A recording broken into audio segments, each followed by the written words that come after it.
Hi అండి. ఈరోజు మన రెసిపీ వచ్చి కర్ణాటక స్టైల్ బిసిబిల్లాబాత్ అరటికాయ ఫ్రై.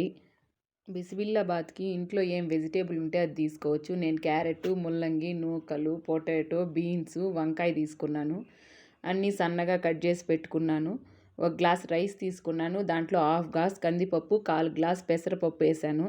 దాన్ని ఒక 4-5 టైమ్స్ బాగా వాష్ చేసేసి వాటర్ పోసి ఊరబెట్టుకున్నాను. ఊరబెట్టుకునే లోపల వెజిటేబుల్స్ అన్నీ కట్ చేసుకొని ఒక బాండ్లు పెట్టి దాంట్లో ఎండుమిరపకాయలు, ఎర్రగడ్డలు, టమోటాలు, వెజిటేబుల్స్ అన్నీ వేసి బాగా ఫ్రై చేశాను. ఈ లోపలే కుక్కర్లో రైస్ వేసుకున్నాను.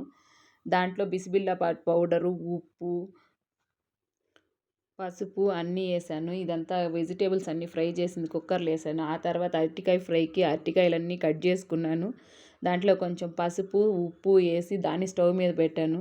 అది ఒక 5 మినిట్స్ ఉడికినాక దాన్ని తాల్చాను. ఒక బాండిల్ పెట్టి దాంట్లో ఆయిల్ వేసి తెల్లగడ్డలు, కరింపాకు వేసి అరటికాయలు వేసి బాగా ఫ్రై అయినాక మా దగ్గర ఉండే వేరుశనగ పల్లీల పౌడర్ వేసుకున్నాను. కుక్కర్లో 4-5 విజిల్స్ వదిలాను. 4-5 విజిల్ వదిలి కుక్కర్ ఆరిన తర్వాత ఎత్తి బాగా కలిపి దాంట్లో కొంచెం కొత్తిమీర వేసుకున్నాను. బిసిబిల్లాబాత్